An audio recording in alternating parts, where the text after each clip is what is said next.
Buenas noches con todos. Bien, vamos a iniciar tomando la asistencia. Buenas noches.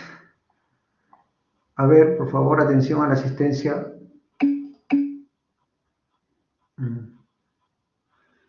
Luis Enrique Acosta. Luis Enrique Acosta.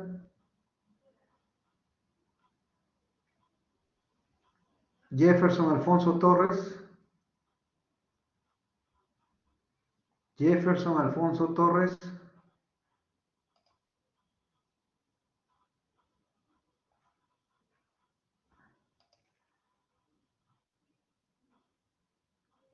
¿No está?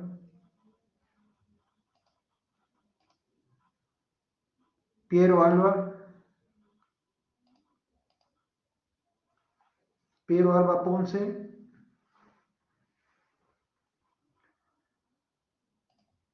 Sergio Aparco. Sergio Aparco. Elvis Aranda. Buenas noches, profesor, presente. Ok. Jennifer Araníbar.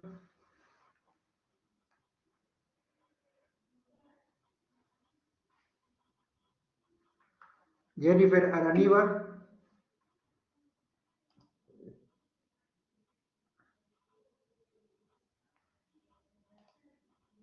No se encuentra. Sí se encuentra presente, profesor. Lo que sucede es que escribió en el chat. Solo es eso. Ok. Deiser Arista. Deiser Arista. ¿Dónde está?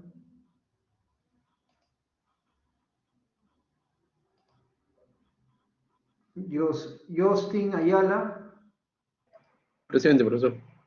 Ok. Lourdes Isabel Valdeón. Presente, profesor. Ok.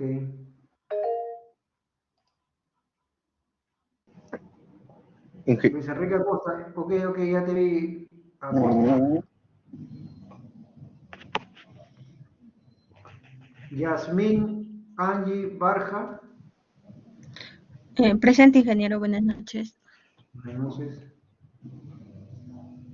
Kevin Berrú Pacaya. Buenas noches, profesor. Presente. Buenas noches.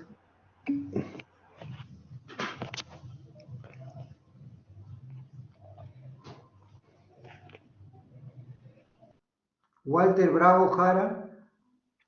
Presente, ingeniero. Buenas noches. Buenas noches.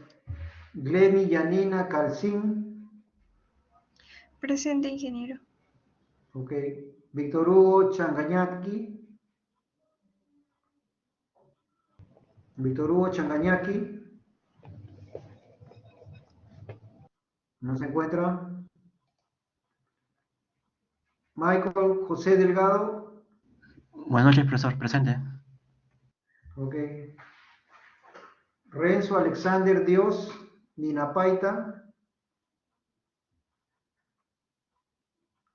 Renzo Alexander. Blanca Berenice Doroteo.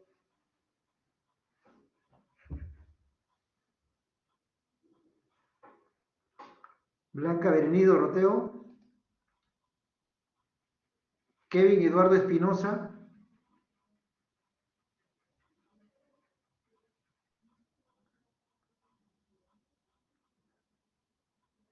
Yair Antonio Galindo. Presente, ingeniero. Ok.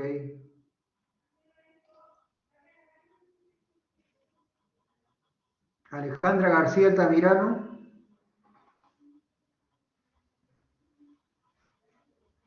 Alejandra García Altamirano. Hola, le vuelvo a llamar un ratito. Un ratito, ¿ya? Espinosa, presente, profesor. Ya, ok, Espinosa. Alejandra García Altamirano no está. Yamil Giuseppe Guamaní. Yamil Giuseppe Guavaní.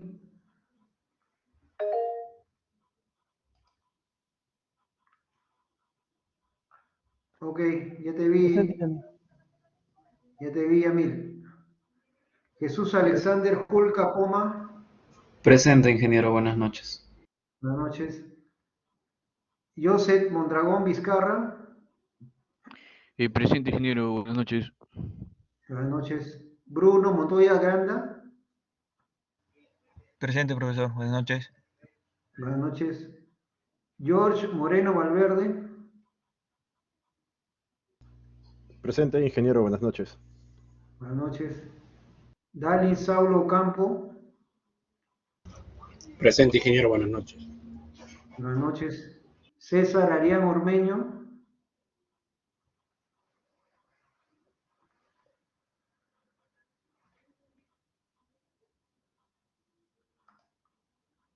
Yanina Beatriz Osorio.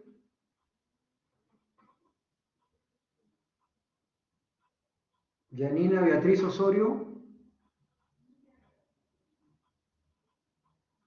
¿Dónde está? Kelvin Parado Pareja. Presente, ingeniero. Ok. Hugo Fernando Peixoto. Buenas noches, presente ingeniero. Ok. Disculpe, mi compañero Parco ha estado con usted, ha llamado a la lista, sino es que está teniendo problemas con su audio y hasta ahora no logra escuchar lo que usted está hablando. No sé si pudiera considerarlo. Kelvin Parado. A Parco, a Parco. Ah, Parco.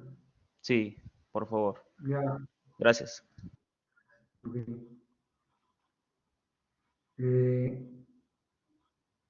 César Giovanni Quispe de la Cruz. César Giovanni Quispe de la Cruz. ¿Dónde está?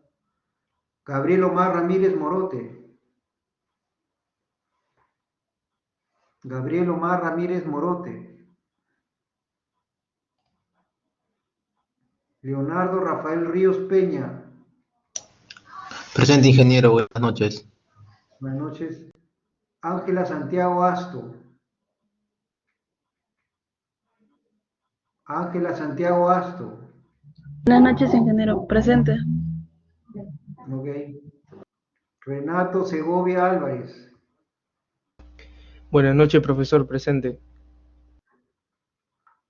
Ok. Lisbeth Sinche de la Cruz.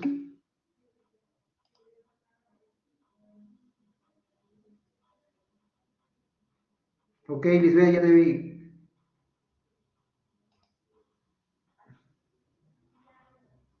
Igual Changanaki también.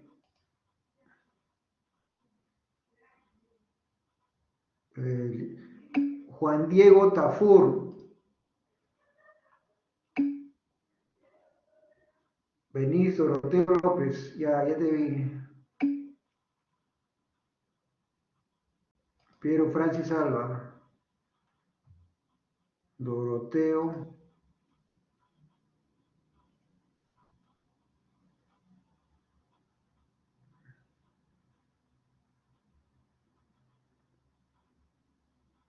Piero Francis Alba, ok. Y Alfonso Torres, a ver, pero todavía no está ahí, creo. A ver, ¿dónde está? También Juan Diego Tafur. Juan Diego Tafur. ¿Dónde está? Isabel Tarazona de la Cruz.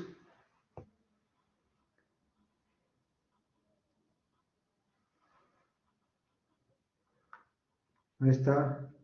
Jenny del Rosario Trujillo. Presente, profesor. Buenas noches. Buenas noches.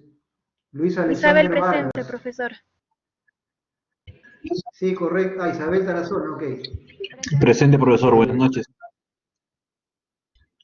Buenas noches. Contigo, ¿quién es? Perdón. Luis Alexander.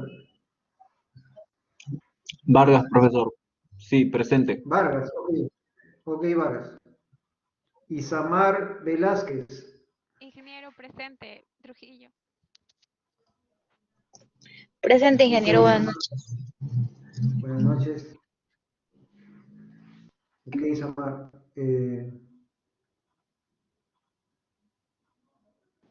Juliana Villarreal León. Ingeniero. Ok. Piero Segarra. Piero Segarra.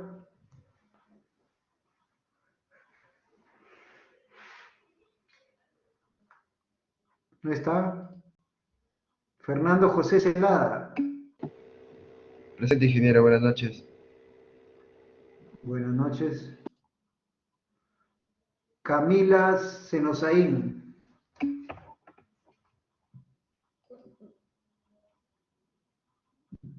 Ok.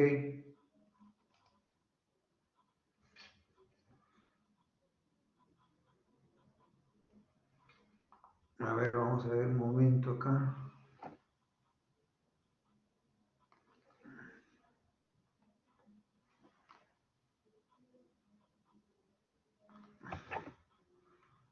Grabamos. Ok. Un momento.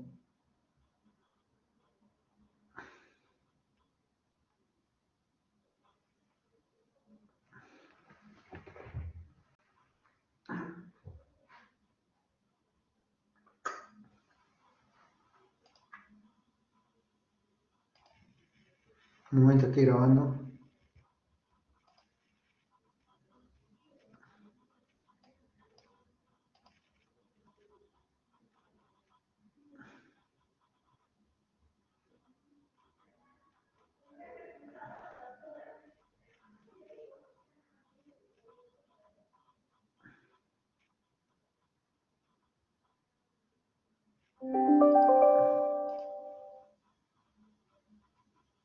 Ya, entonces vamos a continuar. Un momento, vamos a...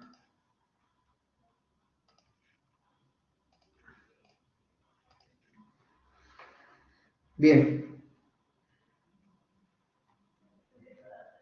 Bueno, entonces como aquí el delegado es... Te pasé un correo, delegado, ¿no? ¿Lo viste? Sí, profesor. Kenner, ¿no? Sí, soy yo. Te pasé un correo donde ahí está mi teléfono para ponernos en contacto. Si mañana hasta el mediodía no he ¿No has subido los descargado PPTs de las clases? las clases,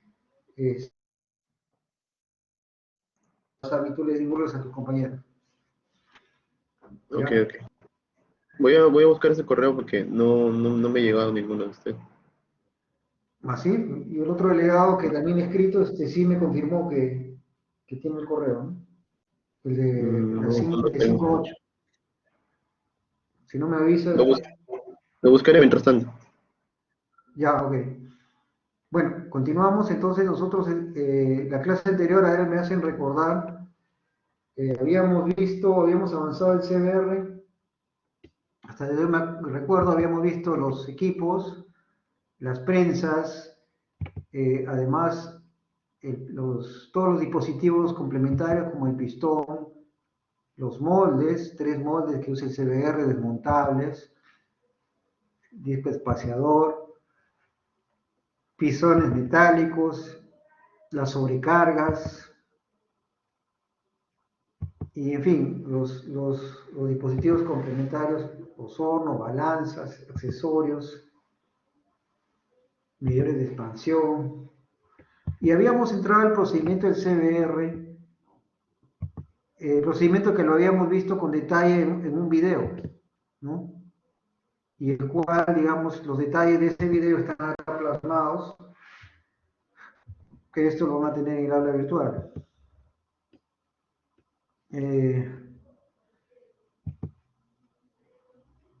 Luego, el video, recuerdo, terminaba con los técnicos que estaban haciendo las lecturas que estaban encontrando de cargas versus penetraciones, ¿no? Se acordarán, uno era el que leía y cantaba y el otro era el que anotaba.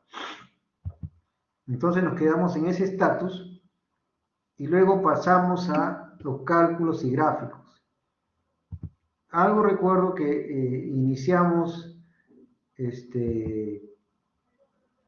los cálculos pensando en estas gráficas y luego llegamos a iniciar y ver el Excel, ¿no es cierto? Este Excel, sí, adelante. Sí, ingeniero, Creo que quería participar. nos compartió el Excel y analizamos algunos datos, ¿no? Del Proctor o sea, del laboratorio, ¿no? Y algunas comparaciones del por qué el CBR le ponen una tarjeta roja, ¿no? Con respecto a la norma AASHTO y empezamos a hablar, Ok, conversar respecto a eso. ya, pero sí llegamos a desarrollar todo el CBR entonces. O sea, llegamos hasta acá. ¿O no? No, hasta antes de esas gráficas, hasta en el cuadrito de los datos, ¿no? En comparación de cantidades. El 576.5 con el 70.5, ahí justo nos quedamos. Ya, ok. Entonces, bueno, para los que no se acuerdan, el derrotero para llegar al CBR era primero hacer la granulometría, que nos servía para verificar si el material estaba dentro de un cierto uso granulométrico y nos permitía saber cómo nos íbamos a manejar con el Proctor, si definíamos con el método A, B o C. Y luego entrábamos a ya al propio CBR, ¿no? Donde teníamos 3 moldes. En este caso aquí, por ejemplo, este es el molde número 3, este es el molde número 4 y este es el molde número 5. Y que en cada molde se colocaban 5 capas compactadas, ¿no? Y ahora la novedad era que en cada molde eran energías distintas, a comparación del Proctor, en la cual la energía siempre era la misma, ¿no? Para todos los moldes era del Proctor modificado. Aquí son con 3 energías distintas, ¿no? 56 golpes por capa, 25 golpes por capa y 12 golpes por capa. Además de eso, en el CBR ya se trabaja en todos los moldes con la humedad óptima. Humedad que viene del Proctor, ¿no? Y la idea era en cada molde llegar a la densidad húmeda, ¿no? Basado primero, como cada molde va compactado por capas, empezamos el molde con el suelo, después antes el molde solo y luego calibramos el volumen del molde. Entonces de esa manera teníamos peso sobre volumen, por lo tanto teníamos la densidad húmeda. Y además se hacía una rutina accesoria para hallar la humedad que tenía el material. Y en función de eso, afectábamos la densidad húmeda por la humedad del material y obteníamos la densidad seca. La densidad seca para 56 golpes por capa, la densidad seca para 25 golpes por capa y la densidad seca para 12 golpes por capa. Y hasta ahí nos quedábamos con esa primera rutina, donde teníamos cada una, 3 densidades, cada una asociada a la energía que la generaba, ¿no? Luego, en esta tercera rutina, en este tercer parte del formato, encontrábamos ya el desarrollo de las cargas versus penetraciones, ¿no? Entonces habíamos dicho que para el CBR siempre los datos van a ser las penetraciones, ¿no? Entonces, estas penetraciones ya son los datos. Entonces, de lo que se trata en el ensayo es de hallar las cargas que suscitan, que generan esas penetraciones. Así pues, era posible, como se comentó, construir gráficas en las cuales teníamos cargas versus penetraciones, ¿no? Y podíamos tener ploteada una serie de puntos y que luego lanzábamos una correlación matemática para identificar las tendencias de comportamiento. Ahora, el el CBR, nosotros lo medíamos a 0.1 pulgadas de penetración y a 0.2 pulgadas de penetración. Dos formas. ¿Cuál es la forma más expeditiva y más común y la que indica la norma? A 0.1 pulgadas de penetración, tanto para estudios como para lo que es el control de calidad, el control de la operación.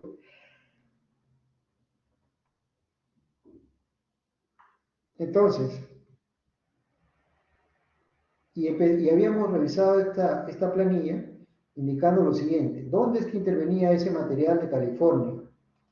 Ese material estándar de California, nosotros decíamos que teníamos un molde, ¿no? Teníamos el material, las sobrecargas, acá el material compactado por capas,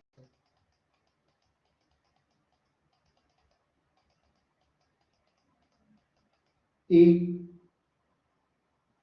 luego el pistón, digamos este es el pistón, voy a poner mejor, tratando de penetrar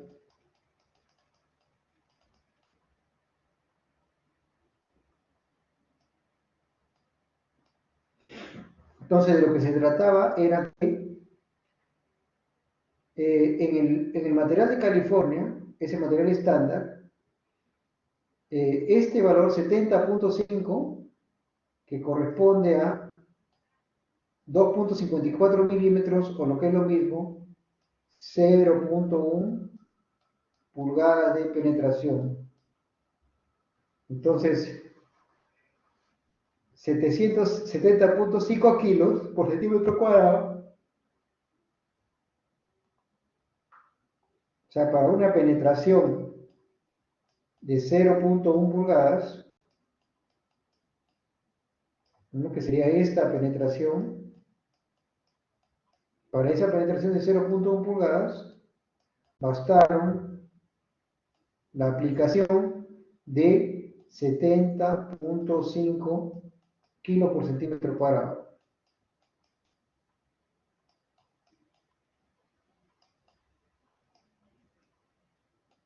Dado que hay que compararse contra el material de California, que como ya hemos dicho corresponde a esta carga estándar, entonces declaramos 70.5, habíamos dicho que lo declaramos el 100%. Y luego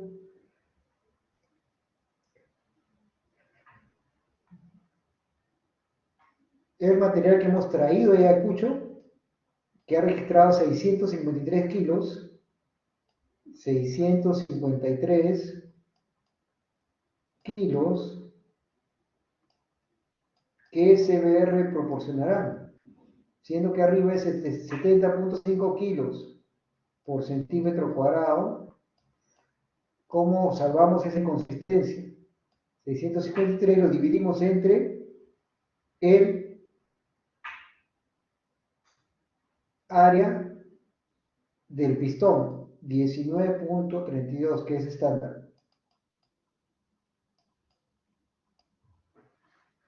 De esa forma, entonces, al hacer la operación, vamos a obtener que X vale más o menos 47%.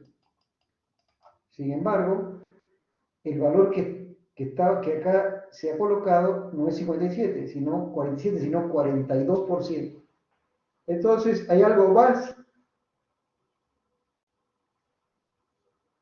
Hay algo más que no estamos tomando en cuenta. Y ese algo más que no estamos tomando en cuenta es justamente la corrección que es necesario hacer en los CBR, sobre todo en materiales granulares.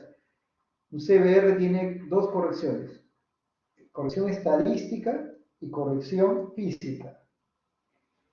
Entonces, si nosotros tenemos aquí, por ejemplo, ¿no? Si yo tengo acá los puntos, y la línea de tendencia está así, por ejemplo, y yo tomar acá a 0.1 pulgadas,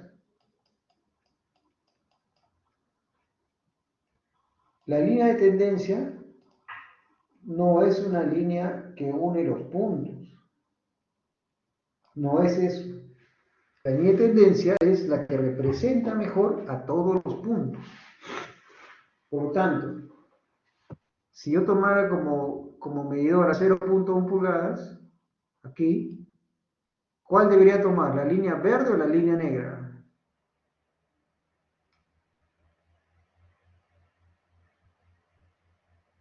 ¿La línea verde? La línea verde, ¿no? Porque la línea verde es la que está marcando, la que está representando de mejor manera la tendencia de todos. Pero si me equivocara y tomara la línea negra, entonces me va a salir aquí un valor X, cuando el real valor es este que está aquí en la curva verde, un valor Y. Entonces ahí hay una corrección por estadística. Pero además de eso, había una corrección aún más importante que era la corrección física, ¿no? La corrección física en la cual se había dicho que se tiene el material, se tiene, aquí está el suelo, y cuando empieza el mecanismo, empieza la experiencia acá, entonces antes que empiece, antes que inicie, se suscita esta singularidad. ¿Cuál? Si vemos el gráfico, cargas versus penetraciones, inicia esto de esta forma, ¿no? Con una concavidad y después recién se vuelve convexo.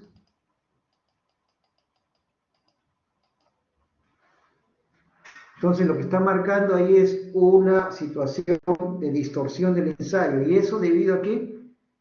A que este material, siendo granular, existen reacomodos de las gravillas, gravas y arenas que se encuentran en el contacto con el pisón o con el pistón. Eso hace con que durante el inicio del ensayo todavía no se ha activado la presión o la carga y ya se está suscitando penetraciones, siendo que la carga no está avanzando casi nada. Entonces ahí hay un error. Esa situación se soluciona con la corrección física. Y la corrección física es tomar la tendencia. Entonces acá tengo la curva, la parte que es convexa, y acá lanzo una tangente. Donde cruza, ese es mi nuevo 0,0. Y ya no este anterior que era 0,0 también, ¿no?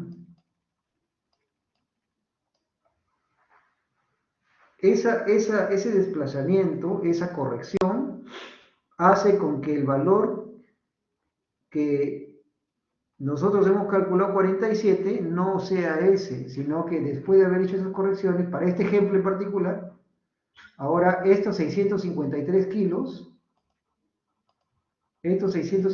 kilos que correspondían a este valor, terminadas las correcciones, ahora pasa a tener el valor de 576.5. Entonces pasa a tener este valor de 576.5. Con lo cual este valor de 47 pasa a tener el valor 42%. Así es como se llega a este 42. Ahora, siendo así, nosotros tenemos acá dos líneas de CBR, ¿no? Tenemos este 42, este 26, 21, 50, 36 y 33. A ver, confírmeme que estos 6 valores, porque así como se acaba de obtener este 42%, de la misma manera sería con 26 y 21. siempre tomando como referencia 0.1 pulgadas. Y en el caso de este 50, la segunda línea de CBRs, esa correspondería a 0.2 pulgadas. A 0.2 pulgadas. Y la carga patrón es esta otra, ¿no? Naturalmente. ¿Preguntas?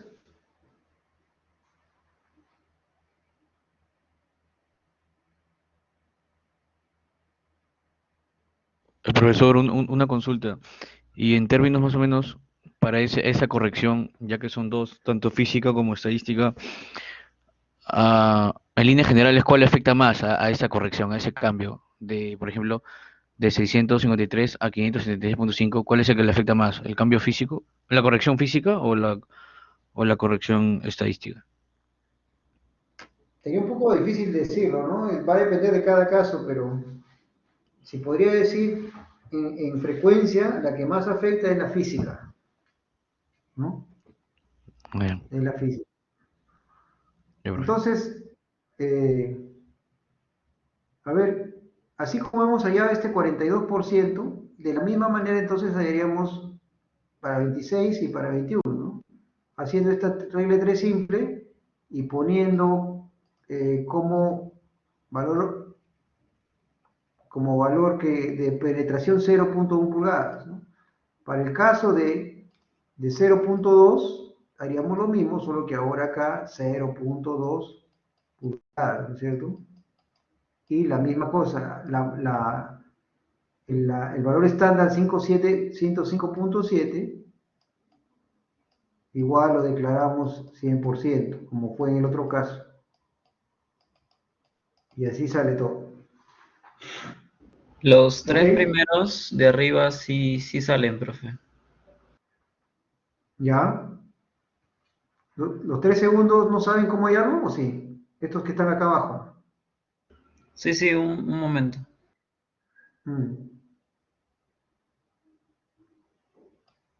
Sí, solamente lo que hemos cambiado es el patrón, ¿no? Ya no es 75, sino 105.7. Eso es todo. El patrón ha cambiado porque es a 0.2 pulgadas de penetración, ¿no? Sí, adelante. Profe, ¿el área del pistón se mantendría? Sí, ese sí, 19.3. Correcto. Ah, ok.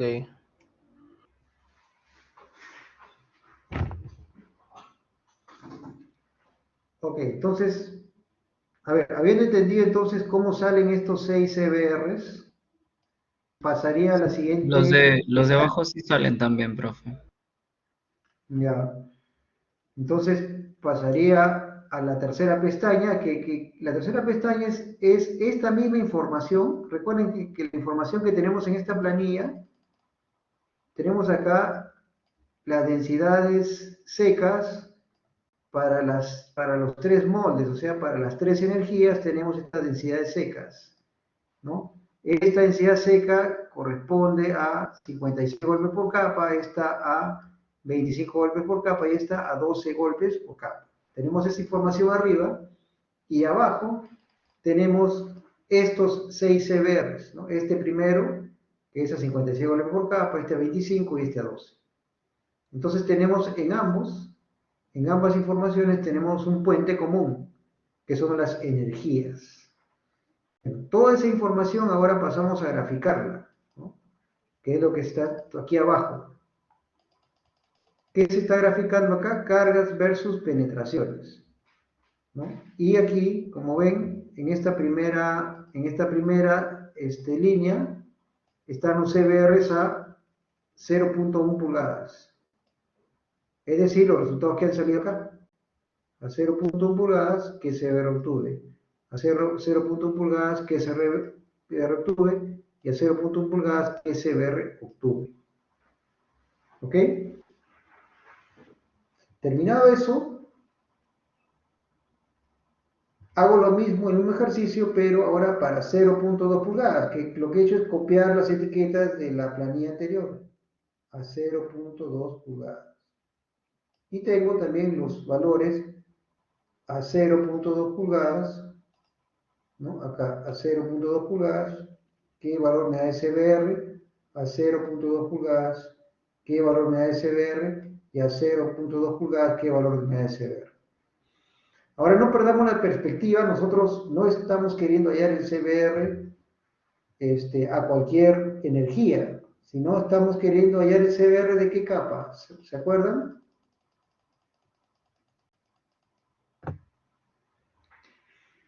Estamos queriendo hallar en esta clase, porque esta clase es clase de terreno de fundación vial, estamos queriendo hallar el CBR de la subrasante, Y en campo, después de haber pasado, después de haber batido y compactado,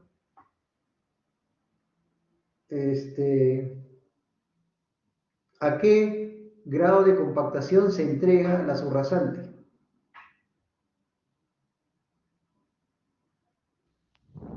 ¿95? A 95%, correcto. 95% de la máxima densidad seca es el grado de compactación que se debe como mínimo entregar una subrasante. Muy bien, entonces decíamos con la información que tenemos de la planilla anterior, es posible ahora entonces graficar estos tres puntos, este que está en amarillo, este segundo que está en amarillo y este tercero, ¿no? Lo que se está ahí graficando, ¿qué cosa es? Es el CBR obtenido para la densidad seca, ¿no? ¿Es en qué información está? Está acá, ¿no? El CBR obtenido, ¿no? Para, en este caso, 56 golpes por capa para esta densidad seca, ¿no? Y así es con su correspondiente.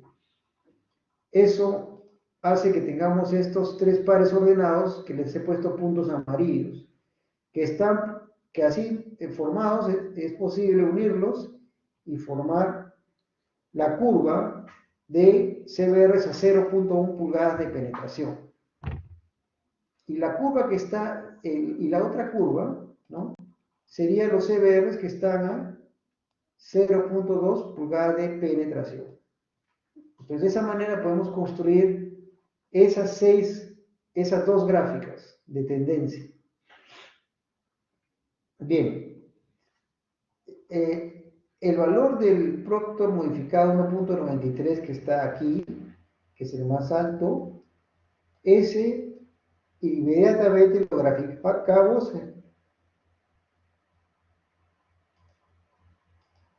y lo declaramos un 100%, porque esa es la condición máxima, ¿no? Del Proctor modificado al 100%. Esa densidad la declaramos como 100% de compactación. Como lo que me piden es el CBR de subrasante, y el CBR de la subrasante es leída al 95% de la máxima densidad seca, entonces de la densidad que tengo acá, 1.93, le sacaré el 95% y tengo esta otra, ¿no? 1.83. 1.83 es la que sería el 95% de la máxima densidad seca. Lanzo una horizontal que cruce a ambas curvas y en la primera abajo, que es la curva de 0.1 pulgadas de penetración, y obtengo el valor del CBR. Acá tengo un cuadro con 4 CBRs. ¿Cuál de los 4 es la respuesta?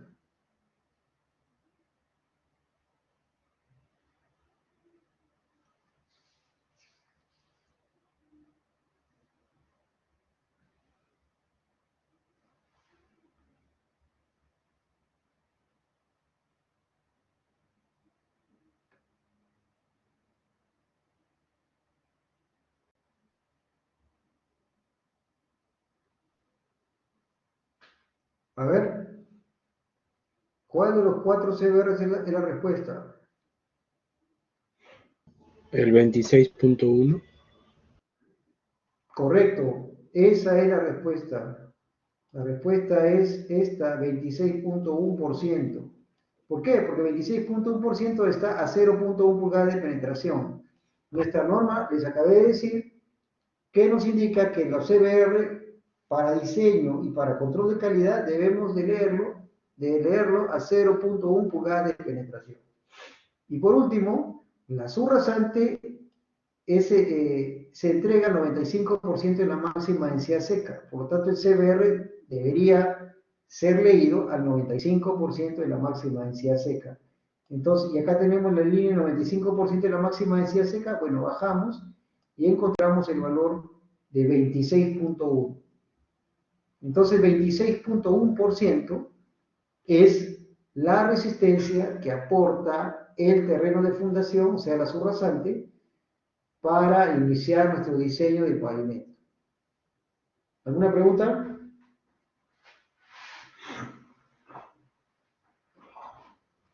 Todo claro, profe. Ya.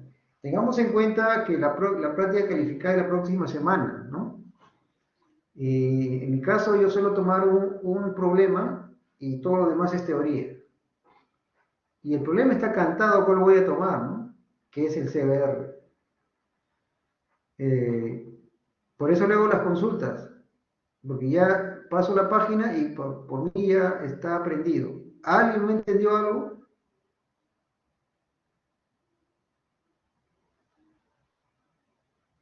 Ok. Y las preguntas de teoría, tal como me preguntó el grupo anterior, que cuál era mi estilo de preguntar la teoría, yo la teoría no hago preguntas de tal manera que las respuestas sean las diapositivas. Ni tampoco las palabras llave, ¿no? O sea, que ponen la palabra clave en el Google y hacen un copy-paste de lo que encuentran, ¿no? Con gráficas, con todo. No. Yo lo que les suelo pedir de la teoría es resúmenes, síntesis. Pero esos resúmenes y síntesis no escrita de forma narrativa, sino utilizando obligatoriamente algunos instrumentos. Por ejemplo, el diagrama de flujo. Por ejemplo, el diagrama de Ishikawa. Por ejemplo, el cuadro sinóptico. Por ejemplo, las tablas de calificación.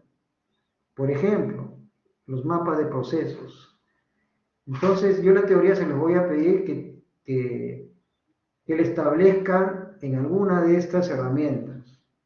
Entonces, si la teoría que ustedes hacen puede estar muy buena, pero no está dentro de estas herramientas, no tiene ningún valor.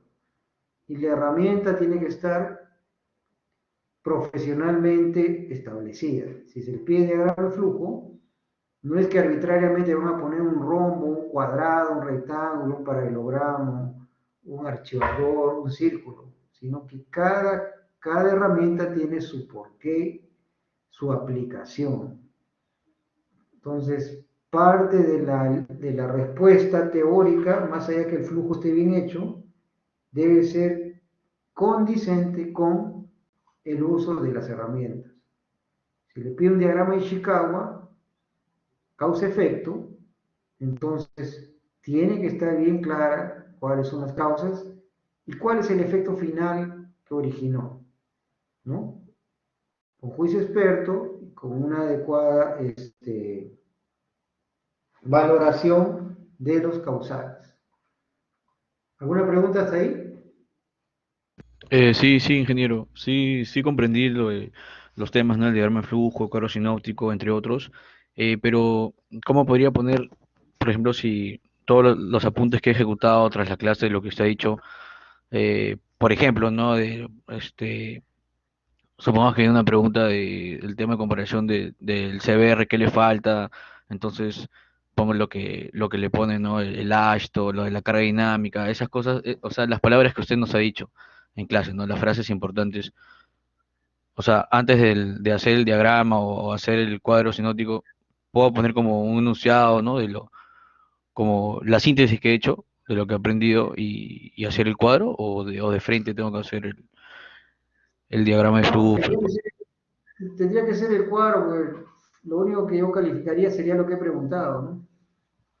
Entonces, hacer una síntesis previa es como jugar a dos haces, ¿no? Si no me sale una, me sale la otra. Y no, la idea es que ustedes pongan lo que se les pide, nada más. Si se les pide un diagrama de flujo, en ese diagrama de flujo tienen que ser suficientemente hábiles y potentes de poder desarrollar un tema en un diagrama de flujo. No tienen que Claro. auxiliarse de una teoría complementaria. Ah, ya. Entonces, ya. Ok, ingeniero. Está bien. Gracias. ¿Alguna otra pregunta sobre la PC? Profesor, una pregunta. ¿Ese Excel nos va a compartir? Sí, claro.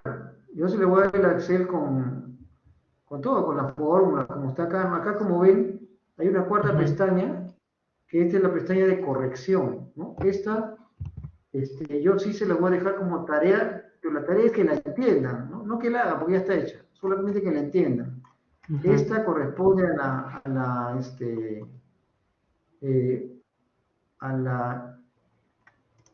un momento, corresponde a la corrección estadística, ¿no? Donde ahí se pone o sea,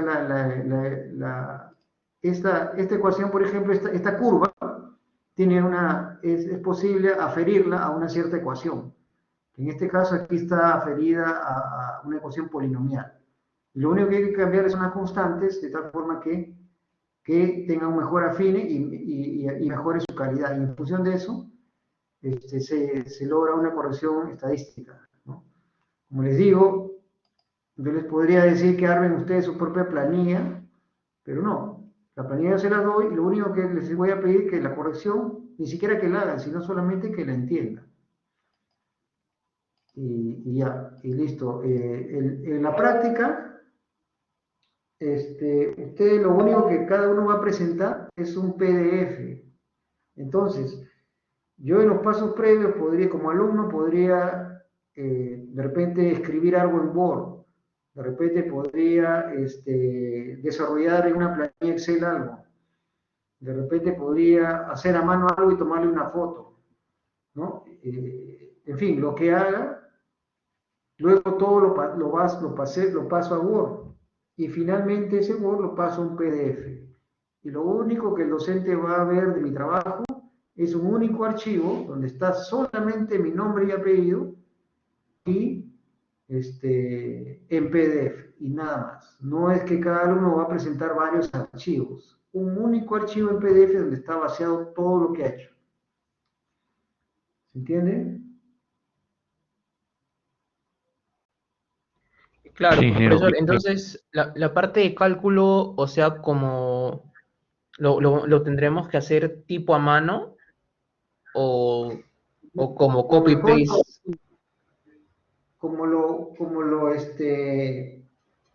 como le sea a usted, para usted más expeditivo y puedan economizar tiempos, ¿no? Si ustedes son más rápidos haciéndolo a mano, bueno, lo hacen a mano bien presentable y le toman una foto, ¿no? Y la foto la pegan en el Word.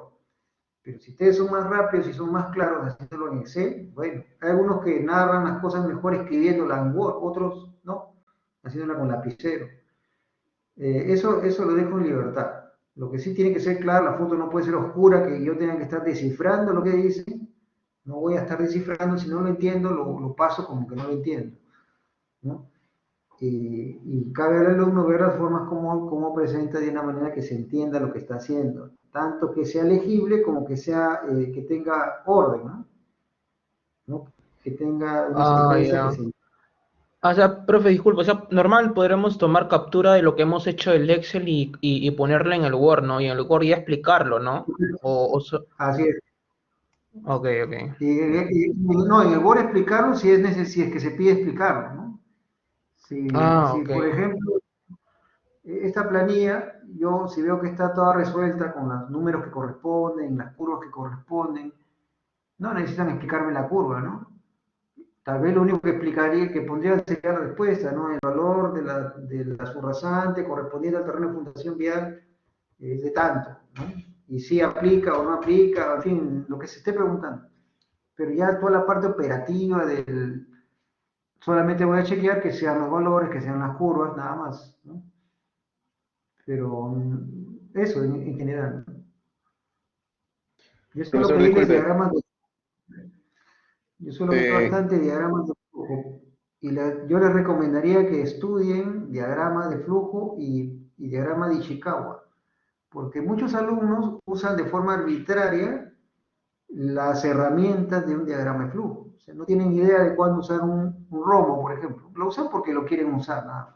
Ponen un rectángulo, o si no, todo el diagrama de flujo lleno de rectángulos, ¿no? Entonces, eso también está mal, porque cada herramienta tiene su razón de ser. Hay algunos alumnos que sí me han impresionado algunas veces que manejan bien el Visio. ¿Han escuchado hablar del Visio, de ese software? El Visio es un software para construcción de diagramas de flujo. Naturalmente que el que está bien entrenado le va a poder sacar provecho rápido, pero si soy consciente que soy lento, no me voy a estar gastando el tiempo del examen tratando de entender cómo es el Visio, ¿no? Entonces lo hago a mano. Sí, adelante. ¿Preguntas? Sí, profesor. Lo que pasa es que usted al principio de la clase me comentó que me había mandado un correo con su número y, bueno, su mismo correo, pero no me ha llegado ese correo y no sé si es posible que usted me lo vuelva a mandar. Si usted desea, le paso mi correo nuevamente por acá para que...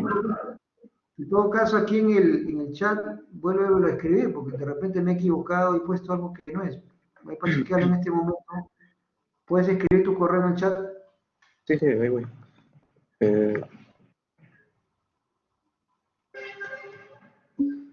Ese es. Ese es, a ver, déjame ver. Tú eres Kenner, ¿no? Sí. Ya, Kenner, yo tengo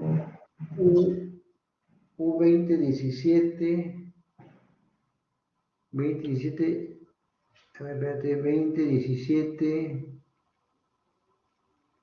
22, 21, 0, ¿no?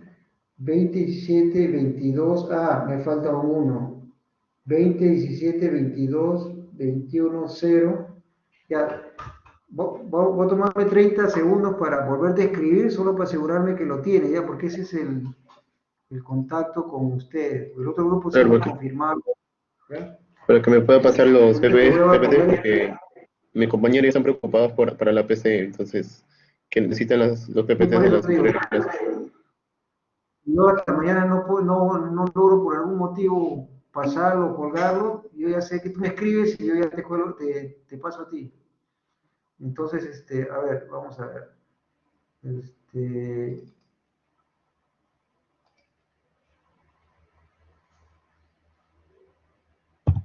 A ver un momento.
Ya te envié, a ver, ¿me confirmas, por favor?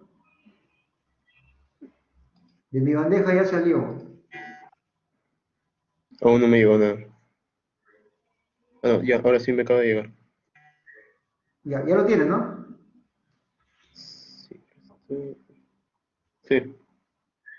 Ya, correcto. Entonces, así quedamos, ¿no? Caso que mañana pasan las horas y no está colgado en el aula, ya me escribes y yo te paso y todo.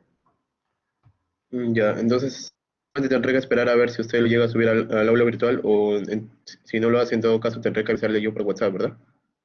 Sí, correcto, así estamos quedando. ¿Me haces? Ok, ¿Ya? está bien. Ustedes mañana tienen que tener la información.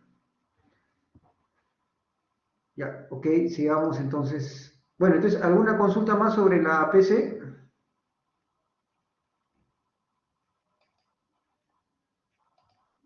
Ya voy a Profe, entrar a otra disculpe, cosa. ¿el tiempo de duración de la PC cuánto es? Nos tomamos todo el tiempo de la clase. Generalmente mis prácticas calificadas son extensas, ¿no? No toman una hora, van de corrido.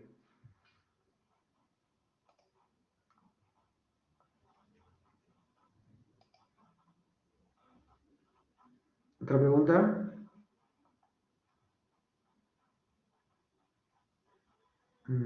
Ok, vamos a compartir acá.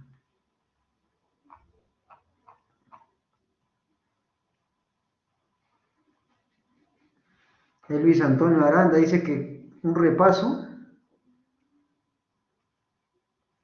¿Ese es de ahorita o es pasado ya? Este es de las... No, sí. ¿Un repaso de qué parte sería? De la parte del CDR, profe, del problema que expliqué en el Excel. No me quedó muy claro la parte de la corrección. De la corrección. No sé si lo podría volver a explicar, por favor.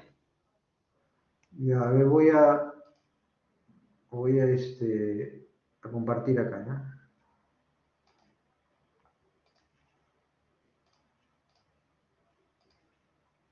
Bueno, ahí estamos compartiendo el Excel otra vez. Y la corrección, sí, adelante. Sí, profe, ¿qué tal? Justamente sobre el tema de la PC1, como usted nos comenta que es fijo lo del CBR, ¿usted cree que nos puede enviar al delegado algunos problemas o si es que tiene PCs pasadas? Porque en el grupo hemos estado buscando para poder estudiar y conseguir una buena nota y no hemos encontrado en el tema de las PC de usted, ingeniero. No sé si nos podría brindar un material. Yo he sido pavimentos hace años, no está, ya no, yo lo deben haber sacado. ¿Y el profesor anterior no enseñaba CBR?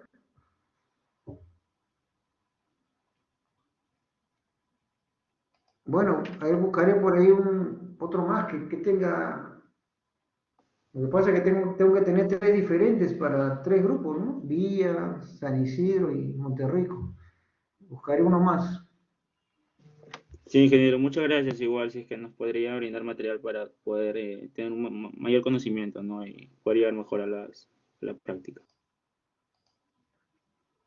Ya, ok. Ya, a ver, entonces, rápidamente esto, porque si no, no vamos a salir de esto. Les decía que, con respecto a lo que es la corrección, les decía lo siguiente, ¿no? Nosotros acá tenemos todos los ensayos de CBR, ya las penetraciones que están acá en amarillo son datos, ¿no? Ya están dados las penetraciones. Entonces, ¿qué es lo que buscamos? Buscamos que cada vez que insertamos, metemos un molde en la prensa, buscamos saber qué cargas suscitan esas penetraciones, ¿no? El técnico busca, ¿no? Fijar qué carga le da tal penetración. Entonces, y hay 2 penetraciones muy particulares dentro del CBR, que es la penetración a 2.54 milímetros y la penetración a 5.08 milímetros. Dicho de otra forma, la penetración a 0.1 pulgada y la penetración a 0.2 pulgadas. Entendemos que cuando hablo de qué cosa es penetración, aquí en el esquema a la derecha, ¿no? Eso que está en amarillo es el pistón y esta curva sería la línea de carga, ¿no? Entonces la línea de carga, que es la fuente de poder, va empujando al pistón y el pistón va penetrando. Cuando penetra 0.1 pulgadas dentro del material compactado, esa es una de las penetraciones, digamos, clave dentro de lo que es el CBR, porque a esa penetración es que se acaba midiendo el CBR, ¿no? Entonces, a la penetración de 0.1 pulgadas, ¿no? Se encontró para el material de California que para penetrar 0.1 pulgadas en el material compactado se necesitó 70.5 kilos por centímetro cuadrado. Eso fue para el material de California. Lo que está en morado es el material que traje de Ayacucho. Y en el material que está en Ayacucho, de acuerdo al ensayo que acabé de leer en la lectura, se dio que no fueron 70.5 kilos por centímetro cuadrado como en el caso del material de California, sino fueron 653 kilos para obtener esta misma penetración. Entonces, acá lo que se hace es una regla de 3, ¿no? Digo, para el caso de 0.1 pulgadas, lo pongo acá, ¿no? 70.5 lo declaro como en la carga estándar, porque es la carga de California, lo declaro como 100%. Y luego, 153 y dividido entre 19.3 para que las unidades se mantengan kilos sobre centímetro cuadrado en ambos lados, eso, ¿cuánto corresponde en porcentaje al 100%? Y inicialmente me dio 47%. Cuando reviso mi planilla de resultados, me doy con que no hay 47%, sino que salió 42%. Entonces comienzo a preguntar por qué esa diferencia. Y esa diferencia se da porque lo que no sabía era que había que hacer la corrección en el CBR. El CBR tiene dos tipos de corrección. Una que es la corrección estadística, que no depende de si el material es granular o si es fino, simplemente depende de la organización de los datos, ¿no? Entonces, cuando yo tengo una nube de datos, lo que busco es una curva que represente mejor a todos los datos, ¿no? Entonces, imaginemos que los datos están en la línea negra. De lo que no se trata es de juntar y unir la línea negra con los datos. De lo que se trata es de encontrar la línea que mejor represente a todo, la función que mejor represente a todos los datos, que en este caso, como ejemplo, puse la línea verde. Entonces, aquí en el eje horizontal, cuando tengo 0.1 pulgada de penetración, subo, pero subo hasta la línea que mejor representa a todos los datos, o sea, la línea verde, y a partir de ahí encuentro el valor de CBR. Y no a la línea negra, que es donde sí, efectivamente, ahí están los datos reales, pero no es la que representa mejor a toda la formación de datos. El hecho de no tomar la condición real, sino la condición de la tendencia, esa es lo que se denomina la corrección física. Estoy haciendo una corrección, ¿no? De la curva real me estoy saliendo a la curva de tendencia, ¿no? Esa es una corrección física, ¿no? Que esa se soluciona con esta rutina que tengo acá, ¿no? Que lo que hace es a la curva que es el resultante le da una función de ajuste, ¿no? Que ustedes ya la van a descubrir. Y la segunda corrección es la corrección física. Esa es inherente con mucha frecuencia a los materiales que son de tipo granular. Y los materiales que son de tipo granular, en general en pavimento, son los más usados, ¿no? Háblese de su rasante, su base, etc. Entonces, ¿de qué se trata acá? El pistón, igualmente lo tengo aquí apoyado. Antes de iniciar el ensayo, está apoyado y, como ven, en el apoyo, está apoyado en gravillas, en arenillas, en gravas. Entonces, lo tengo apoyado, todavía ni empiezo el ensayo y lo que va botando, lo que se va, digamos, estableciendo es una curva. Esta curva inicial, convexa, ¿no?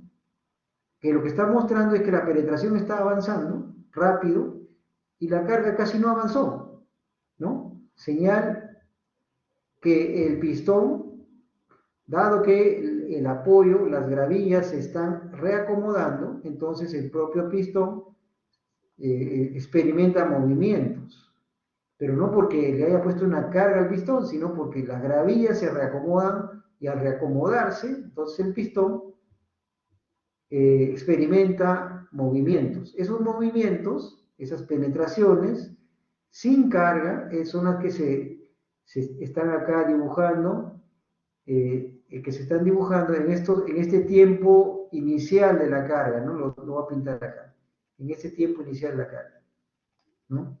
Y luego, cuando ya pisa bien el pistón, recién se empieza a dibujar la tendencia de la carga convexa. Entonces, como somos conocedores que todos los primeros tiempos de esa carga cóncava, lo único que están originando es distorsión, lo que hago es de la tendencia, o sea, de la curva, de esta curva que es la real tendencia, de aquí bajo una tangente, y donde corta al eje horizontal, ese va a ser mi nuevo 0,0 y ya no va a ser mi 0,0 el anterior. Ese cambio va a originar que todos los resultados también tengan cambios, ¿no? Porque móvil escala. Ese cambio es el que ha suscitado aquí que ya no se tenga como resultado 653, sino ya no 653, sino 576.5. Ese es el valor que se ha puesto acá. 576.5 reemplazando a 653. Vuelvo a hacer la operación, ya no me sale 47, sino me sale 42%. Coherente con el resultado que está impreso aquí como resultado de esta planilla solución. ¿Ok? Esa es la corrección física. ¿Entiende?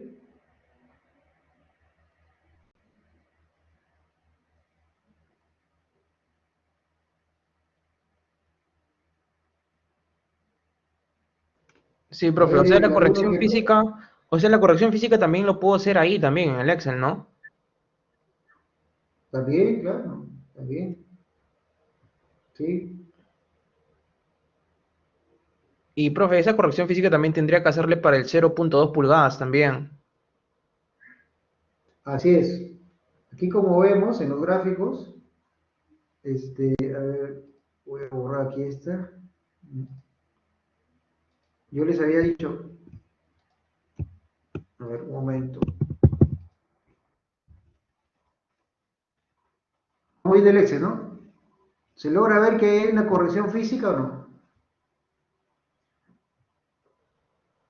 Sí, sí, profe. Ya, a eso me refiero. Mire, yo hace 2 años tuve un tesista que su tesis fue los impactos de la no utilización de las correcciones del CBR en pavimentos, ¿no? Y utilizamos una de las carreteras que he construido como parte de la investigación. Y dio el resultado que ahí nosotros trabajamos en 200 kilómetros en esa carretera. Y la diferencia que salía en el diseño era de media pulgada de carpeta asfáltica. O sea, esa era la diferencia de hacer la corrección y no hacerla. ¿Mm? Entonces, haciendo la corrección, ¿qué tenía como resultado? Tenía como resultado que se necesitaba media pulgada más de carpeta asfáltica. Si no la hubiese hecho, no se hubiese colocado esa media pulgada de carpeta asfáltica. Además de ser resistencia estructural, por otro lado también había un impacto económico, ¿no? Entonces, y si alguien dirá, media pulgada eso no es nada, sí, pero a ver, en el ancho de la carretera y en 200 kilómetros, es dinero, ¿no? Entonces o sea, bueno, ese fue el alcance de la tesis, ¿no? ¿Qué impacto técnico y económico tenía el hecho de no tener claro la necesidad de hacer las correcciones del CBR? ¿Se dan cuenta? De repente cuando veamos los trabajos finales, así, les voy a dejar para que revisen alguna de las tesis que he hecho de varias universidades, ¿no? Y una de estas fue eso, ¿no? Bueno, acá estoy trayendo a colación esa tesis por lo que estamos hablando del CBR. Entonces, porque ¿cuál es la realidad en obra? A veces los técnicos o no manejan las correcciones bien o piensan que eso no tiene importancia. Y tiene total importancia, ¿no? Justamente en esa tesis se hizo una medición de la importancia que tiene.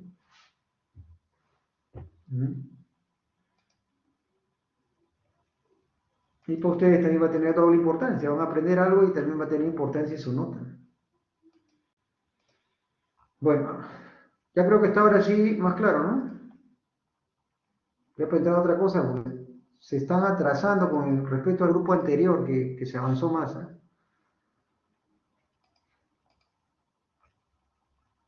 ¿Avanzamos? Pero Sí, profe, está claro. Ok. Vamos a ver entonces otra cosa.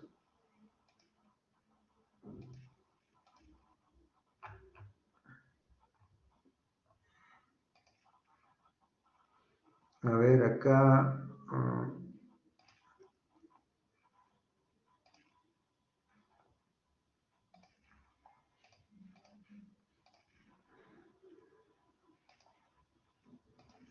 Ya, la última parte del CBR es lo que se denomina juicio de valor del CBR. Entonces aquí, más allá de todos los beneficios que trae el ensayo del CBR, para qué sirve su importancia, también vamos a comentar algunas debilidades que tiene el CBR. Más allá de la principal debilidad que ya le hemos visto en la clase pasada, ¿no? ¿Quién tiene un comentario de eso? ¿Se acuerdan de eso o no se acuerdan? Hay una debilidad importante que se comentó en la clase anterior. Lo de la Ashtu, que no se podría hacer de frente el diseño. Ya. ¿Cuál era la razón fundamental? El módulo resiliente. Sí, veo que están en el camino, solo que me dicen palabras sueltas, no me comentan la idea completa. O sea, el ensayo ¿Quién puede comentar? no representa la realidad, profesor, por la carga dinámica. Ya, entonces, el CBR primero que es una carga de colapso, ¿no es cierto? O sea, lleva el colapso al Claro, material, ajá. ¿no? El CBR tendría que pasar sí o sí por el modo de resiliencia para que recién se pueda diseñar. Y tendría que estar al 95% del módulo del CBR, y recién se puede permitir para realizar el diseño en pavimento, según Ashton. Sí, correcto.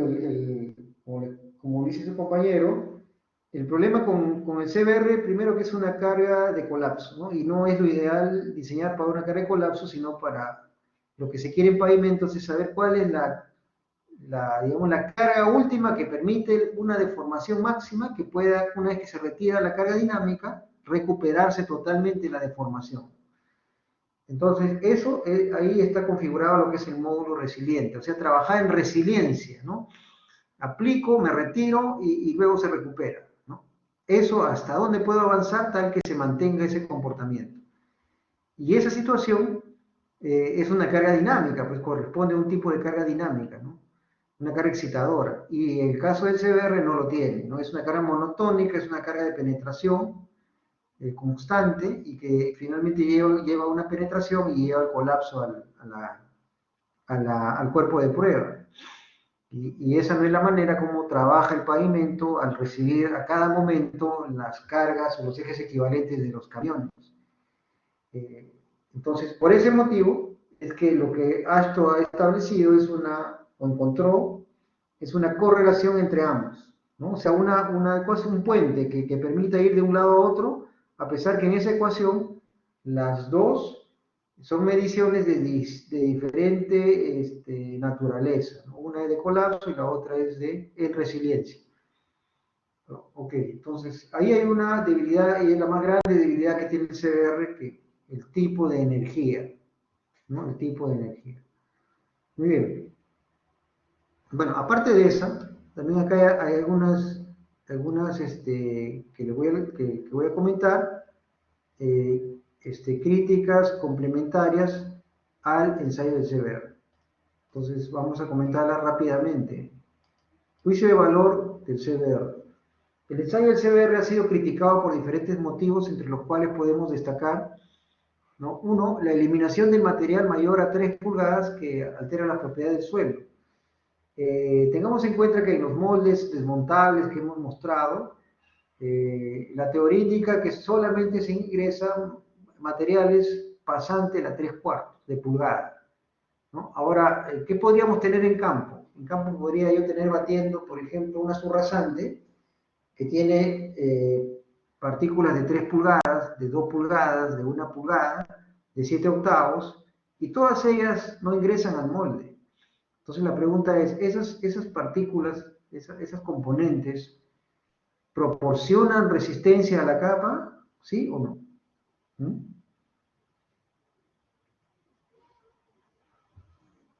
Sí, ¿no es cierto? O sea, todas esas componentes que no logran entrar al molde también hacen parte, ¿no?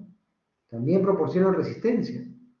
Con lo que podríamos estar con el CBR siendo conservadores, ¿no es cierto?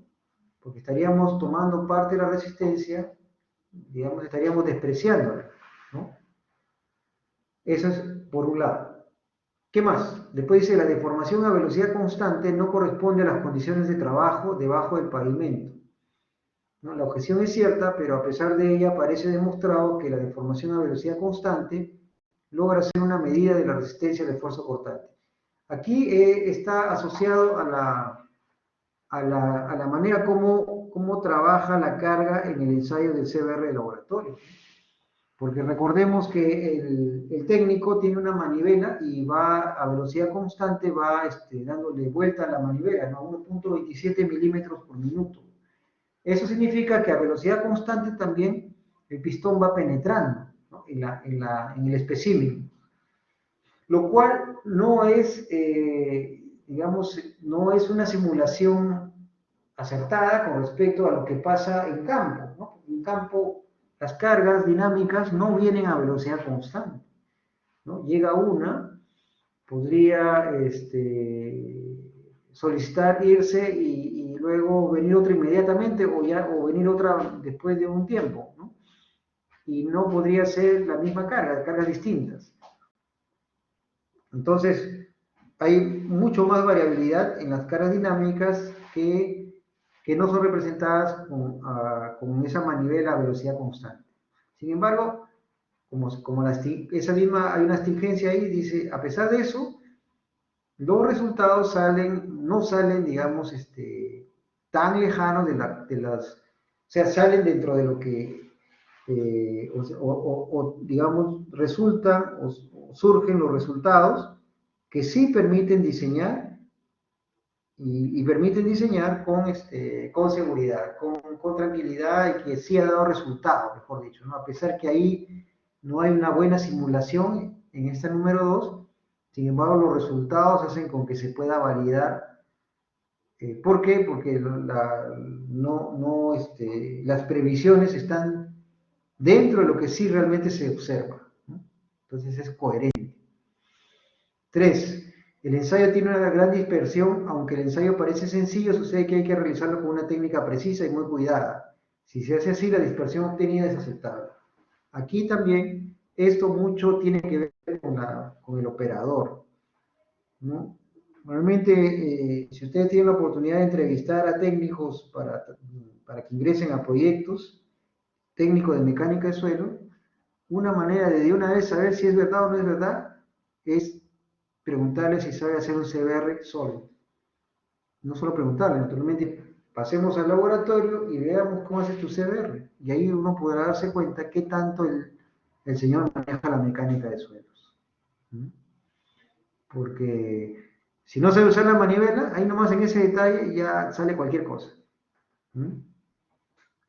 4. Dice, el escurrimiento de la probeta realmente logra expulsar todo el agua para el caso de suelos finos compactados. Se emitirá el resultado en función de esfuerzos efectivos o esfuerzos totales. Respecto a esto, aquí yo ya había hecho un gráfico la vez pasada, con el grupo anterior, donde les puse la siguiente, digamos, disyuntiva, ¿no? Les decía que nosotros, ¿qué tenemos? Tenemos el molde con el suelo compactado, ¿no? Y luego tenemos un pistón que trata de penetrar. Cuando el pistón trata de penetrar, si yo acá ustedes recordarán el video, en el video del técnico, una vez que habían pasado los 3 días, extraía el espécimen con el molde de las cubetas de agua y lo escurría por 10 minutos, ¿no? Y después de eso lo pasaba a la prensa y hacía el ensayo. Eso, ok, material granular. Pero ¿qué pasa si son arcillas, material fino? ¿Será que al escurrir 10 minutos puedo retirar todo el agua en exceso de la matriz del suelo? Seguro que no, ¿no? Se va a quedar mucha agua atrapada ahí todavía. 10 minutos no basta. Entonces, ¿cuál es el resultado? Que al hacer la penetración, en todo momento la respuesta no solamente va a estar dado por este vector rojo correspondiente a las partículas del suelo, sino también gran parte va a estar dada esa respuesta por la presión de agua que quedó atrapada. Por lo tanto, si yo tengo como resultado, ¿no? Si no existiera, digamos, si solamente tomo en cuenta las partículas del suelo, seguro que el CBR me va a salir 5%. Pero si tomo la respuesta de las partículas del suelo más la presión de agua, probablemente no me salga 5 el CBR, sino me salga 10. Entonces la consulta que les hago a ustedes, ¿deberíamos tomar la presión de agua como participante de la respuesta estructural que da el material ante la carga solicitante? ¿Sí o no?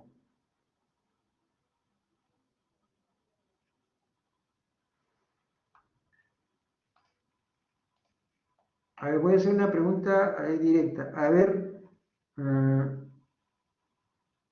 ¿qué podría comentarnos al respecto Camila Senosaín?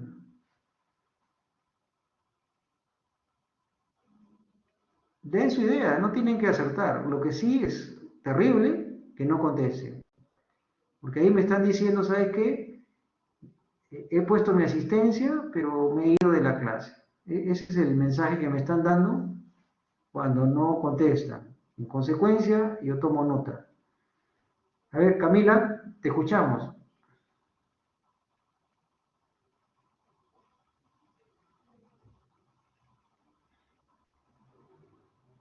Camila Senosaín.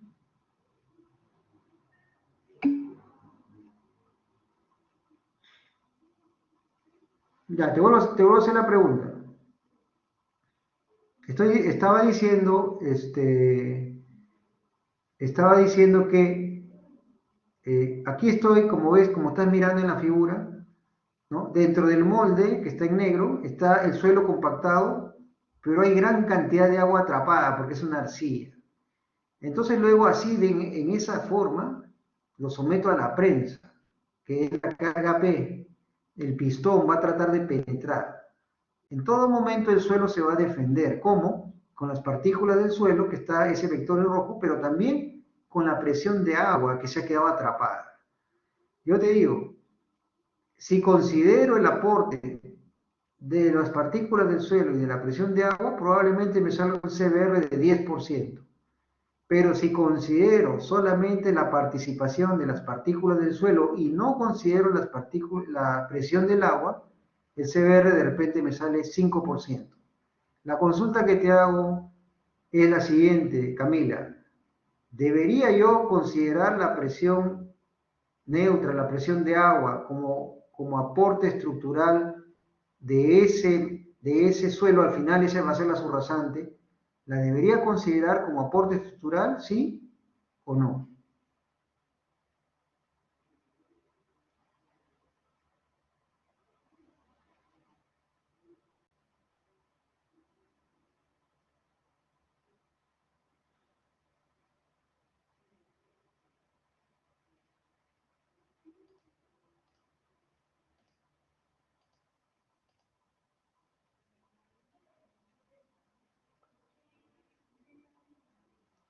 A ver, Camila, ¿podrías, por favor, a viva voz, sin estar escribiendo en el chat, decirme a viva voz tu comentario?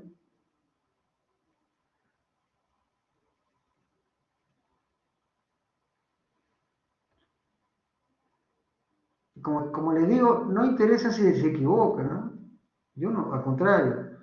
Se equivocan, bueno, se equivocaron, está bien. Lo vuelvo a repetir hasta que lo entiendan. Pero si no está bien, si no contestan nada. Y tenemos el micrófono. No sé por qué no usar el micrófono. No lo entiendo.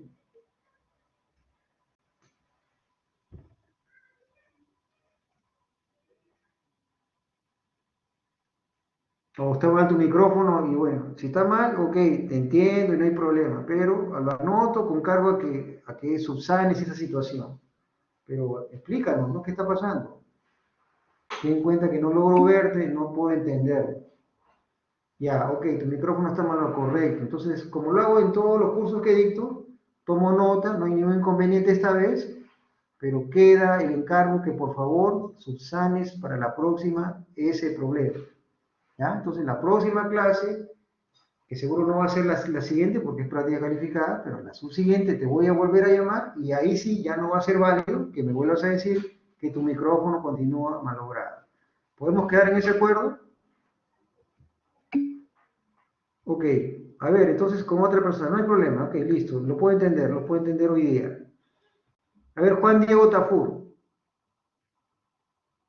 ¿cuál sería tu respuesta? Pues ya 2 veces he repetido la pregunta, no creo que me vas a volver a decir que te vuelva a repetir, ¿no? ¿Cuál es tu respuesta a la consulta que hice? Buenas noches, ingeniero. La verdad no estoy muy seguro, pero pienso que no se debería de considerar la presión del agua porque cabe la posibilidad de que discurra o se evapore y solamente quede lo que son de las partículas. Entonces, pienso que no se debería considerar.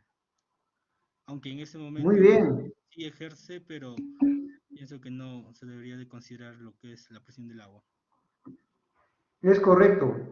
En todo lo que es geotecnia, en general, a excepción de presas, en general, se trabaja, ustedes se acordarán de sus clases de mecánica de suelos o de geotecnia, no sé, en donde les he enseñado la teoría de esfuerzos efectivos, ¿no es cierto? Porque los esfuerzos efectivos, digamos, es con lo que siempre contamos. ¿Con qué contamos? Contamos con las partículas del suelo, que si son de índole granular, entonces esos esfuerzos se van a generar por fricción, ¿no? Y si son de índole cohesiva, ese aporte estructural se va a originar por la atracción química, y si es mixto, por ambas cosas, ¿no? Entonces, ahí se generan los esfuerzos efectivos. Pero, con lo que no podemos contar, como bien dice su compañero, es con confiarnos en que esa presión neutra, en que esa agua va a estar ahí, ¿no? Entonces, yo diseño para 10 años, no podría pensar que el agua va a permanecer ahí. Sí, adelante, Dalin, te escuchamos. Sí, profesor, buenas noches. Le quería hacer una consulta. Supongamos que estamos diseñando una carretera en unas zonas que tienen presencia de lluvia, como por ejemplo sería ceja de selva, ¿no? Donde siempre existe lluvia, nunca existe una estación estable, ¿no? Para decir que va a existir presencia de sol en grandes temporadas, que va a haber una evaporación, como dice mi compañero. Entonces, existe la posibilidad de que la presencia del agua siempre esté presente en la carretera, ¿no? Por ende, pienso que ahí sí, quizás sí se debería considerar el esfuerzo neutro o no. No se debería considerar porque es errático, ¿no? Puede llover y luego después sale el sol. Entonces, y los carros van a estar pasando a toda hora, no solamente cuando llueva, ¿no? Ese es por un lado. Por otro lado, una vez que la capa está compacta, bien compacta, ¿no? El agua es más difícil que ingrese, ¿no? Por donde sí puede ingresar es por el subsuelo, ¿no? Cuando hay digamos, niveles freáticos que están suspendidos o están subterráneos, podrían algunos filetes de agua ingresar a la subrasante y por capilaridad, si el material es arcilloso, comenzar a subir, ¿no? Y con esto hacer que caiga la óptima, cae la densidad, si la óptima ahora, la humedad óptima ahora es mayor a la óptima porque hay más agua, entonces cae la densidad, si cae la densidad cae la compactación y si cae la compactación cae el CBR. Entonces el agua de hecho no es confiable, ¿no? Así lloviera, si llueve torrencial o si llueve, o sea, primero que el agua se necesita dosificado en la óptima, no un aguacero, porque eso al contrario hace que la compactación caiga, ¿no? Y segundo, de hecho, no lo podemos controlar, ¿no? Yo no puedo pensar que voy a diseñar pensando en el aporte del agua para un diseño de 10 años. No tengo el control, no sé si va a subir, va a bajar, va a haber agua, no va a haber menos, va a haber más. Con lo que sí puedo contar son con las partículas del suelo, trabajando en la humedad óptima. Eso es con lo que sí se puede contar, ¿no? Entonces, el agua no es confiable, no es confiable. No nos lleva a tener diseños que podamos decir, bueno, con este diseño tengo previsto cualquier situación, ¿no? Por eso el agua en geotecnia generalmente no no se diseña para esfuerzos totales, sino siempre para esfuerzos efectivos, o sea, no tomando en cuenta la participación del agua, a excepción de las presas, ¿no? Todo lo que es presa sí, porque ahí hay que poner varios escenarios, ¿no? Cuando la presa está vacía, cuando está media llena, cuando está a tope, en fin. ¿Qué dice Anthony? No logré leer cuál era tu comentario. Acá lo leeré. El CBR con partículas de suelo y agua, ¿cómo? El CBR con partículas de suelo y agua es del 5%. No. Yo estoy poniendo, primero que estoy poniendo un ejemplo, y no estoy diciendo que porque le pongo agua el CBR va a valer 5%, eso solo fue un ejemplo, ¿no? Lo que estoy tratando de mostrar es que es nada más, sin tomar en cuenta los valores, lo que estoy haciendo notar es que si yo considero que el agua tiene aporte estructural, voy a acabar pensando que el terreno de fundación tiene un valor, por decir algo, alto, ¿no? 10%, cuando la realidad no es esa. Eso es si es que yo siempre contara con el agua, ¿no? Pero no es que esté tomando esos valores como valores asociados al agua, es un ejemplo nada más. Tendría que medirse naturalmente y dependería del tipo de suelo, ¿no? Ok, entonces, ok, seguimos, ¿qué estábamos? Bueno, ese era el comentario con respecto al número 4. Continúo.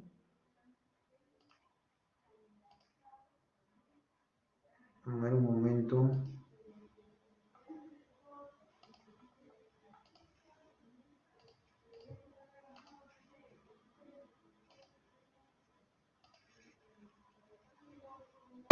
Seguimos. Dice 5. Por otro lado, el tiempo de saturación ha sido muy discutido para el caso de suelos de saturación lenta. La duración de la inmersión tiene el peligro de ser insuficiente. Para suelos más granulares se alcanza la saturación en el laboratorio, pero que en la práctica no se produce. El ensayo en este caso puede conducir a diseños de pavimentos con espesores excesivos. Sexto, en suelos muy deformables no es recomendable calcular el CBR correspondiente a 0.1 pulgadas de penetración. Es preferible adoptar el CBR correspondiente a una penetración más elevada de 0.2 pulgadas. Séptimo, en zonas áridas los suelos están a menudo lejos de alcanzar la saturación.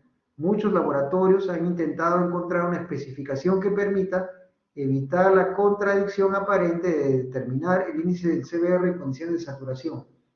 Pero se ha llegado a la conclusión que el índice del CBR sufre una caída brusca alrededor de un contenido de humedad alcanzado en épocas de lluvias. Por esta razón, la opción del CBR en condiciones de saturación parece justificada. En todo caso, es recomendable tener en cuenta las condiciones pluviométricas locales. 8. Si la muestra de suelo proviene de zonas desérticas en que se asegure que las precipitaciones anuales son inferiores a 50 milímetros o no neva, se puede eliminar la saturación. Y 9. En suelos finos o granulares que absorben fácilmente humedad, se permite un periodo de inmersión más corto, de no menor de 24 horas, dado que se ha demostrado que con este periodo de tiempo no se verán afectados los resultados. Muy bien, ese era como el juicio de valor con respecto a lo que es el CBR. Vamos a entrar rápidamente a lo que es la segunda parte de este mismo tema, que corresponde a lo que es la deformabilidad. Recordemos que habíamos hablado que hay 3 factores importantes a estudiar en el terreno de fundación vial, ¿no? Necesitamos que tenga suficiente resistencia, necesitamos que sea poco sensible a las deformaciones y necesitamos que el terreno de fundación, estas 2 condiciones las mantenga de forma sostenible. Veamos la deformabilidad. Dada la naturaleza de los materiales que conforman las capas del pavimento, la deformabilidad es el parámetro que suele afectar en mayor magnitud al terreno de fundación que al pavimento propiamente dicho, y dentro de este a la subrasante, capa inferior que es mucho más deformable que las capas superiores. Así, las condiciones de deformabilidad interesarán principalmente a niveles relativamente profundos, ya que es común que las capas superiores tengan niveles de deformación tolerables aún para los altos esfuerzos que en ella actúan. En pavimentos flexibles, Las deformaciones tienen importancia desde dos puntos de vista. Deformaciones excesivas que se asocian a estados de colapso y deformaciones que complican el funcionamiento aunque no hayan alcanzado niveles de colapso. ¿Qué son deformaciones? ¿No? Las cargas de tráfico producen en el pavimento deformaciones elásticas, que son de recuperación instantánea, y deformaciones plásticas, que se caracterizan por permanecer en el pavimento después de cesar la causa deformadora. Bajo carga móvil y repetida, la deformación plástica tiende a hacerse activa y puede llegar a alcanzar valores inadmisibles. Estas son algunas de las razones que colocan el parámetro deformabilidad como el sensiblemente más crítico en pavimentos flexibles. Es frecuente que el comportamiento esperado del terreno de fundación se refleje en forma decisiva en el pavimento flexible. Un caso típico es el problema de pavimentos flexibles cimentados en terracerías conformadas por terrenos de fundación de tipo blandos y compresibles, los que seguramente sufrirán deformaciones principalmente por consolidación de suelos.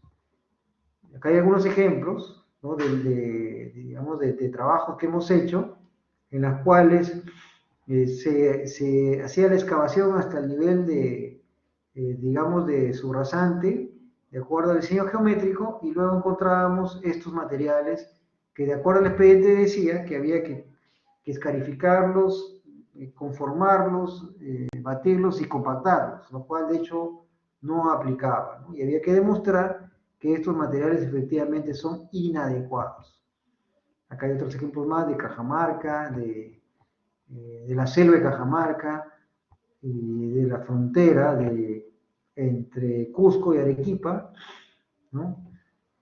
El término suelo blando denomina los suelos cuyas propiedades físico-mecánicas son alteradas por agentes externos, tales como el agua, con lo cual se tornan inestables, de baja capacidad de carga y que no son factibles de compactar debido a los cambios de forma y volumen que presentan cuando se aplican a fuerzas externas, susceptibles a deformaciones.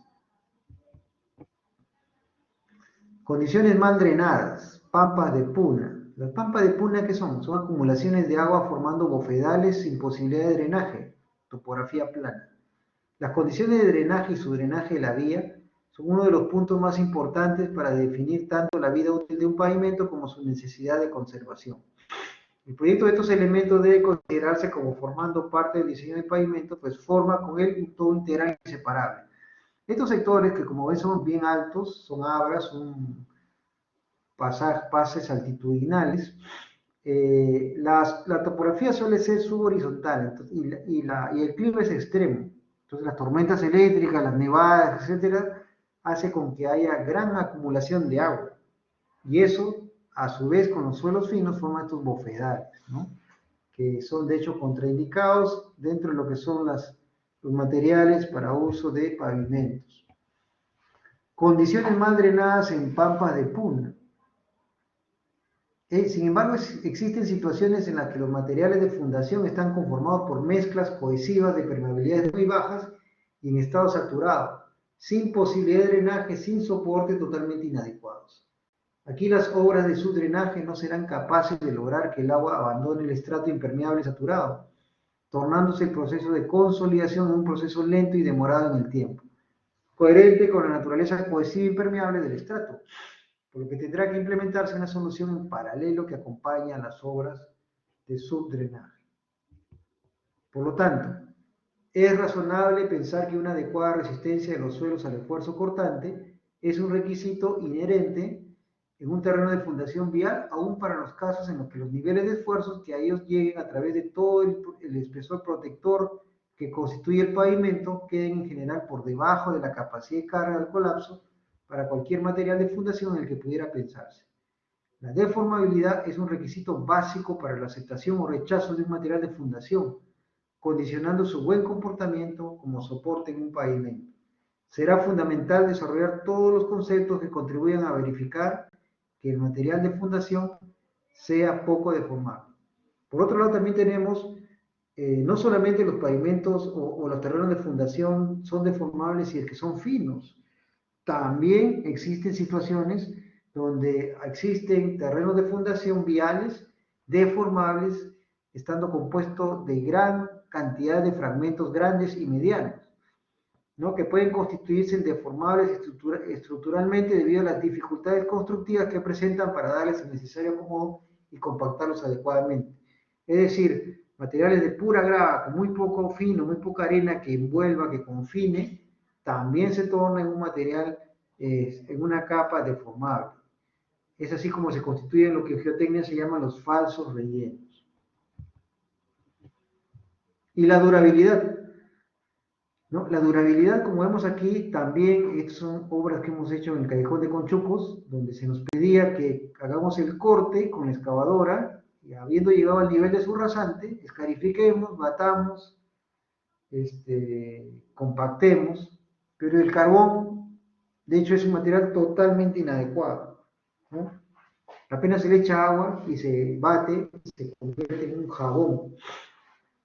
Entonces, son materiales que tienen tan cantidad de materia orgánica, y acá a la izquierda peor, están las turbas, que son desechos de animales y vegetales. Esos definitivamente no sirven y están totalmente contraindicados para cualquier uso en pavimentos, incluyendo, por supuesto, el terreno de fundación. Comentarios. El problema más grave de los materiales que constituyen un terreno de fundación se tiene cuando estos están formados por suelos compresibles y arcillosos. Estos suelos, especialmente los de compresibilidad alta, presentan características de deformabilidad tan desfavorables que su uso debe descartarse. El panorama se complica aún más si los suelos son orgánicos, tal como las arcillas orgánicas o en el extremo las turbas, que por excelencia son desaprobadas para utilización en obras de ingeniería. Entonces, técnicamente, queda definido como suelo inadecuado los suelos orgánicos, turbas, suelos blandos y todo suelo que, de acuerdo a su estado, no cumpla los requerimientos expresados en las especificaciones técnicas resultantes de la verificación del pavimento con la versión de Ashton. Por otro lado, en nuestra norma, el eje 2013, se indican los materiales adecuados que pueden ser usados como rellenos, en este caso, para mejorar el terreno de fundación de un pavimento. Están nuestras normas, que ya les he dicho que deben de bajárselas. Y dentro del eje 2013, en el capítulo de movimiento de tierras, en la sección terraplenes, es que se encuentran las especificaciones para materiales de relleno, ¿no? Por ejemplo, Corona refiere a la subrasante, que tiene como tamaño máximo 3 pulgadas y con índice de plasticidad máximo de 10%, siendo el desgaste de Los Ángeles máximo de 60%, y estos son los materiales que califican para su rasante A1A, A1B, A24, A26 y A3. Este es el cuadro de especificaciones. Yo les invito a que lo vean en el eje 2013. Entonces, sin embargo, es muy importante anotar que la normativa anterior se presenta como reglas de criterio y no como reglas rígidas, pues existen muchos factores circunstanciales que influyen en el comportamiento de un material para cada caso y su calificación de adecuado o inadecuado. El criterio para definir la calidad de un terreno de fundación no puede ser ajeno a la intensidad del tráfico y principalmente a las condiciones de humedad y dificultad de salida del agua del terreno de fundación, compuesto, por ejemplo, por una matriz arcillosa, arena arcillosa, limo arcilloso, etc., en la que la componente de humedad permanente de la misma, sumada al sensible comportamiento plástico de la matriz arcillosa, determinará notablemente la sensibilidad del material a sufrir deformaciones considerables, visualizarse en fisuramientos y agrietamientos. Estas son otras vistas de suelos de materiales finos, ¿no? que son contraindicados como terreno de fundación.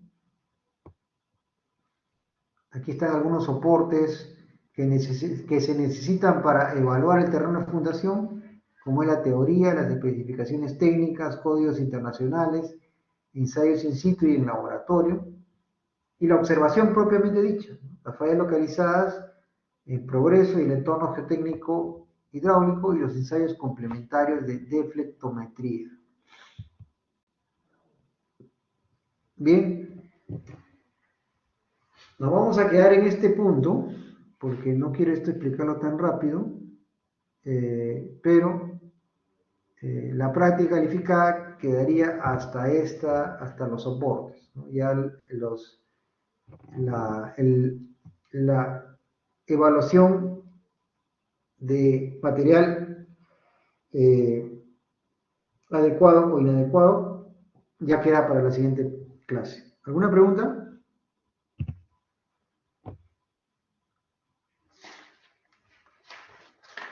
Todo claro, profe.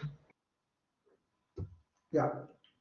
Listo, chicos. Ya los dejo, entonces ya les comparto las diapositivas y ya nos vemos en la próxima semana en la primera PC. Hasta luego.